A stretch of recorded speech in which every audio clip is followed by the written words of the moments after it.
pengalaman tentang perjuangan kita. Walaupun kita tuh nggak tahu sih perjuangan mana ya yang memang banyak banget nih kita yang udah lakuin gitu kan. Maksudnya cuman kita mau share aja, mudah-mudahan ikhtiar dan jangan berhenti untuk berikhtiar dan berdoa ya. Nah, kita nikah di 2016, alhamdulillah memang dan alhamdulillah kita dapatnya di 2021 tapi akhir. Nah itu kado ulang tahun saya. Nah di 2016 tuh memang kita sempat pernah sih kita berpikir ya udah nggak apa-apa gitu, kalaupun misalnya belum punya ya udah biarin, ya nggak apa-apa gitu. Nah di 2016 itu bulan Mei kita nikah, sebulan, 2 bulan, 3 bulan ya kita happy aja ya, lewat setahun lah udah positif thinking aja ya. Ya memang belum dikasih kali gitu kan, belum dipercaya. Tapi selama ini yang suka tanya kayak gitu sakit hati nggak?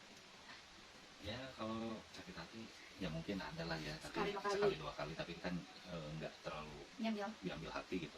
Kalau aku sih selama 6 tahun ya, ya hampir 6 tahun lah yang nanya itu, aku sih ya sakit hati ada sih, cuman selama 6 tahun itu mungkin cuma 2 kali kali aku yang sakit hati, 2 atau 3 kali gitu. Yang lainnya sih aku biasa aja, soalnya nggak dianggapnya doa aja gitu.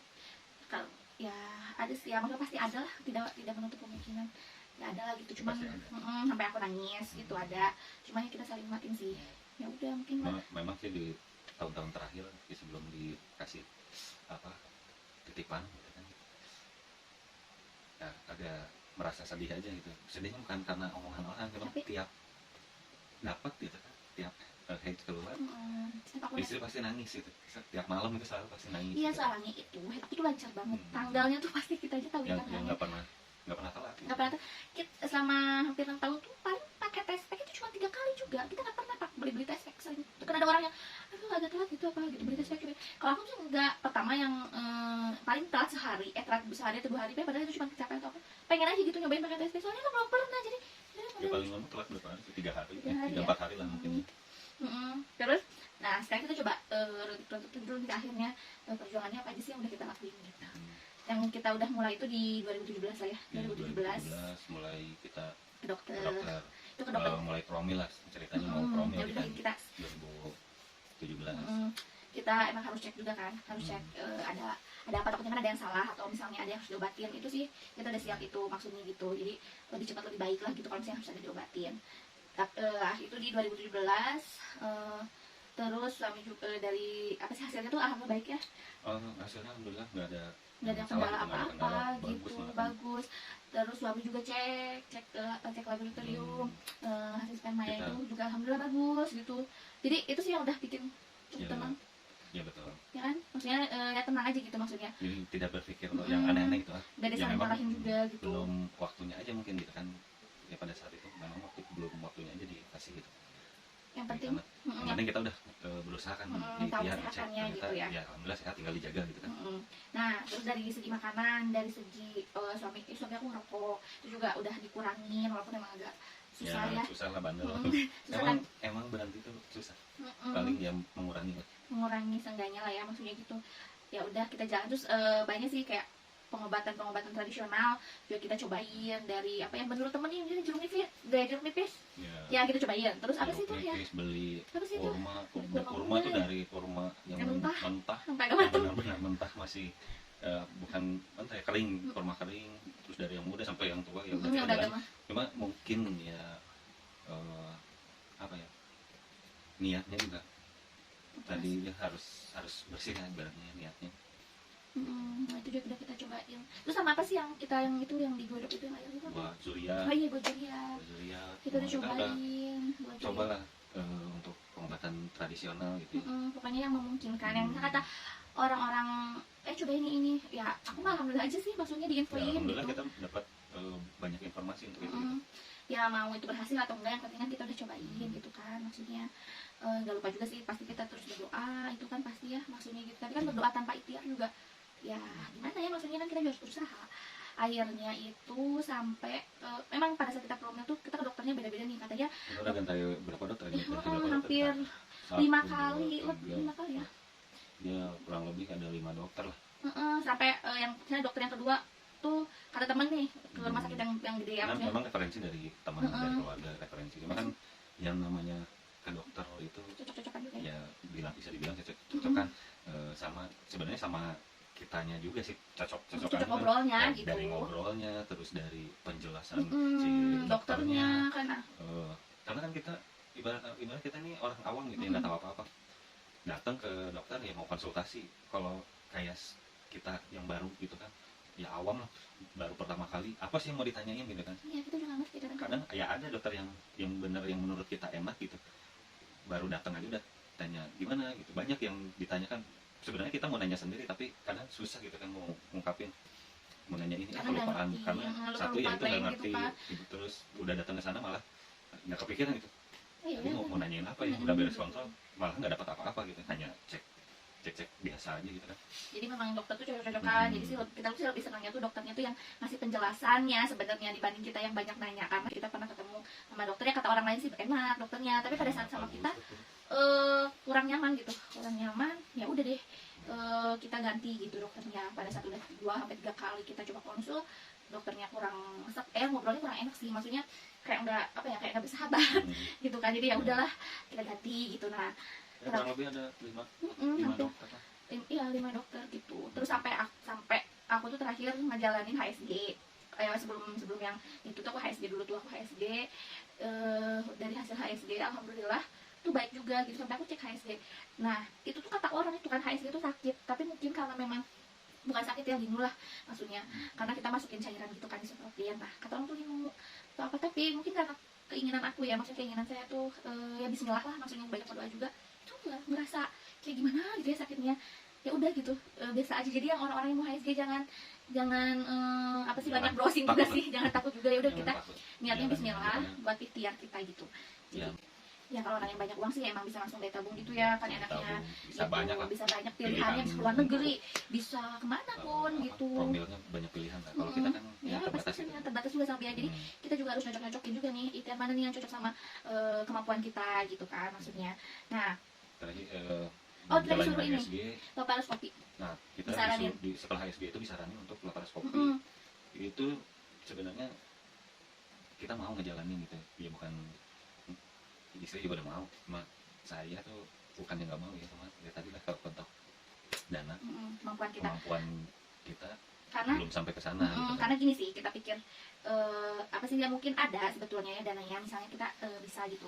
Cuma si laparoskopi itu menurut saya gitu kan, menurut saya itu hanya mengecek ada apa sih di dalam gitu, maksudnya itu yang apa sih ya, yang sakit atau apa sih yang ada yang memang tidak sesuai. Karena kan udah HSG ya, ada hasil HSG-nya kan bagus alhamdulillah, tapi kita tetap harus yang ngecekin laparoskopi cuma pengen memastikan dokternya itu ada apa di dalam gitu, bukan menghasilkan nanti ini bakalan jadi baik loh gitu, misalnya kayak bayi kamu gitu.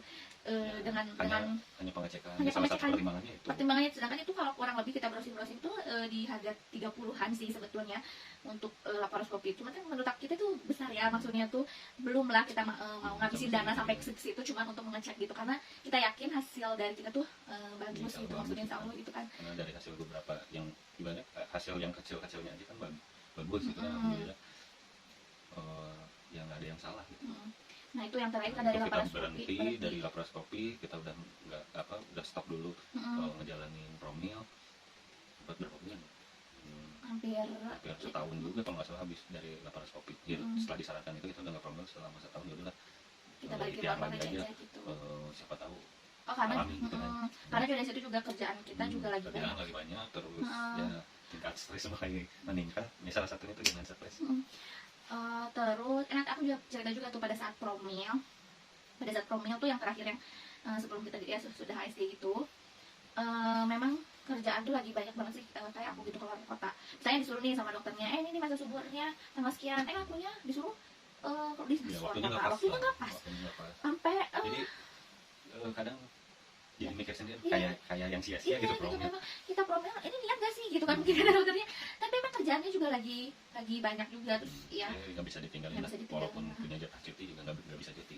Terus kan ya kita cuti cuma buat misalnya hotel atau apa gitu, terus udah itu kita kerja lagi kayak biasa aja, sama aja gitu, kayak nggak kayak sia-sia aja gitu kan, nggak mungkin sekali itu langsung jadi gitu kan ya, walau alam lah ya maksudnya. Ya udahlah akhirnya kita berhenti dulu promil dari situ. Terus ya udah kita lebih syukuri lagi ya, karena kalau misalnya kita belum dikasih sesuatu hal pasti Allah juga ngasih sesuatu hal juga gitu kan, kayak dari karir ya, dari rezeki apapun gitu ya, kita harus syukuri gitu. Dan punya apa sih, keluarga yang support, suami yang support, saling ngerti, saling berjuang bareng, itu juga udah salah satu rezeki gitu yang kita harus syukuri ya. Itu juga aku langsung mulai lagi dari situ. Nah kita setahun tuh rehat, tapi dari setahun itu ya kalau misalnya orang bilang tenang ya nggak tenang juga, karena ya kita apa lagi nih gitu kan. Ini sih memang aku terinspirasi juga berita pada saat Saskia Sungkar apa berhasil dari tabung, ada rasa keinginan ke situ, kita pengen sampai suatu kan kita juga melihat juga gitu ke kemampuannya sampai mana. Nah tapi kita mulailah ke Morula ya kan, Ya, itu ke Morula. kita setelah rehat itu kita coba ke Morula, kebetulan lagi ada promo Iya, gitu. ada promo juga.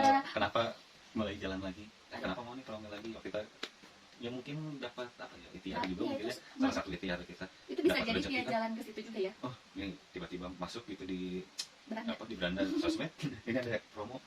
Ya Promo udah buat coba konsultasi sih awalnya, memang konsultasi, terus ada pengecekan juga buat saya.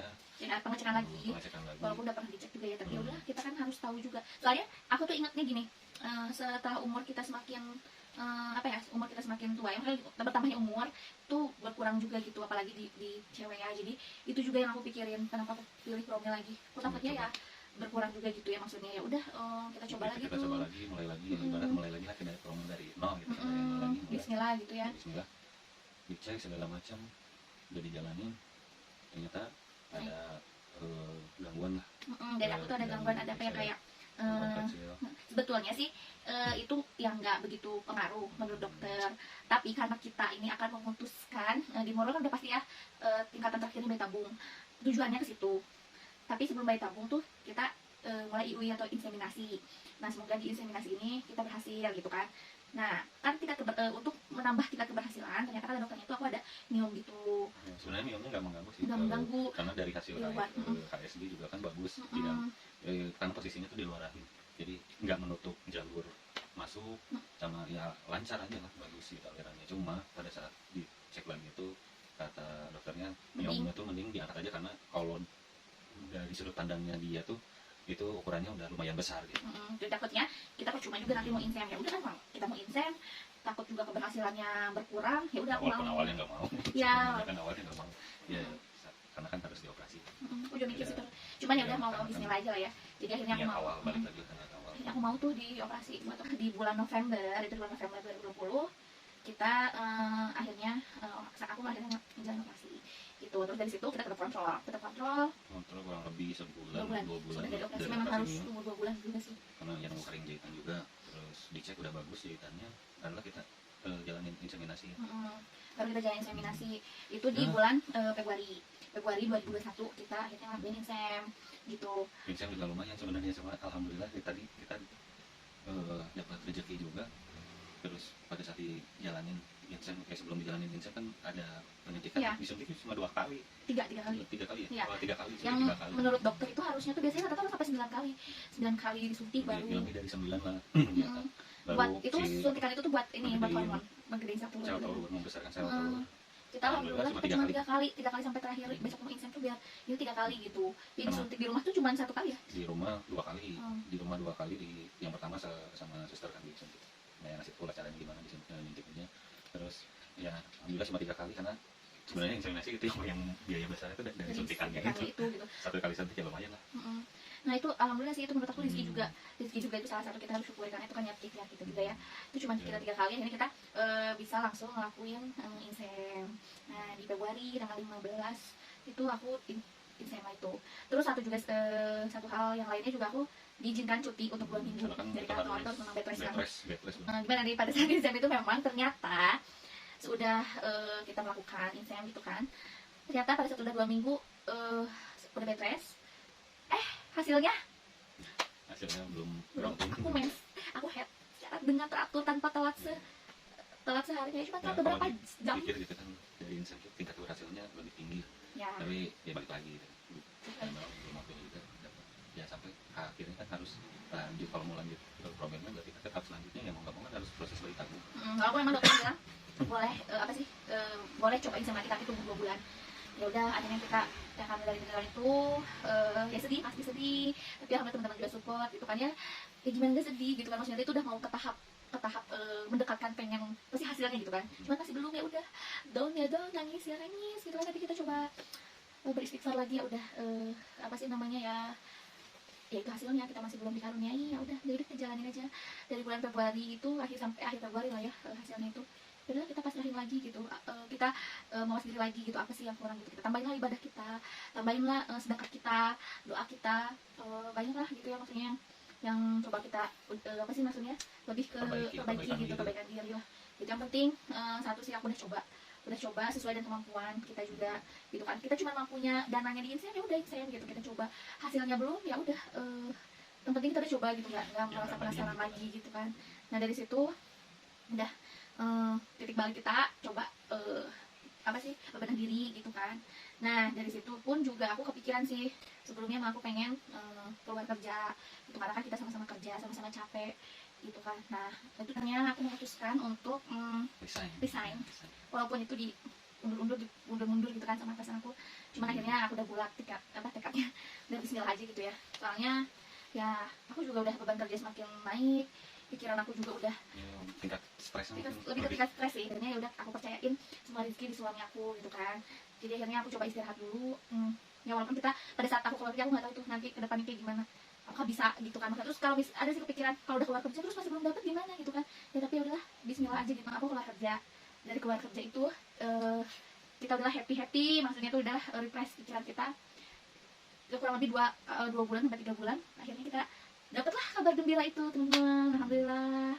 Ya betul. Nggak tahu sih itu ada pengaruhnya atau enggak dari aku keluar kerja, cuman ya atau memang udah jalannya seperti itu ya, pokoknya kita tanggapi positif aja gitu. Ya ambil positifnya aja mungkin, karena ya bulan-bulan sebelum setelah resign dan sebelum dapet ya, kita tadinya mau menjalankan promil lagi, cuma udahlah apa takutnya nggak berhasil lagi Ya, kita lagi nata hati kita juga sih, kita ikhlaskan, kita pasrahin aja udah. Perbaikin ibadah kita gitu.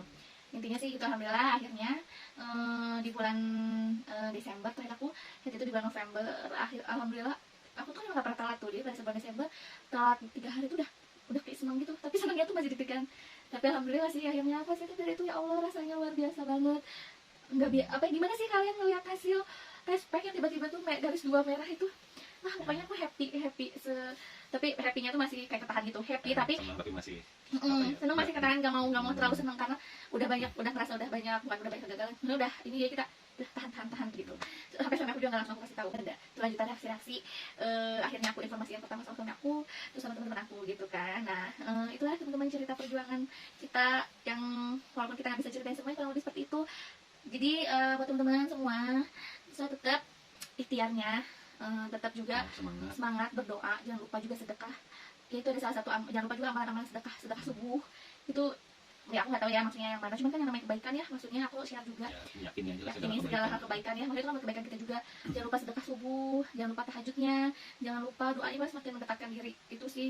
Jangan lupa sih satu, ikhlas menjalankan. Ya ikhlas dan pasrah. Mungkin pada saat kita udah pasrah itu mungkin Allah juga ya semuanya itu dibuat happy aja gitu. Dan jangan lupa memang dukungan suami itu penting. Jadi yang harus berjuang itu nggak hanya cuma istrinya aja, tapi juga sama suaminya, kita bareng-bareng gitu. Gak bisa tuh salah satu itu nggak bisa gitu, kita harus sama-sama kerja sama-sama saling nguatin, sama-sama saling support gitu ya kan.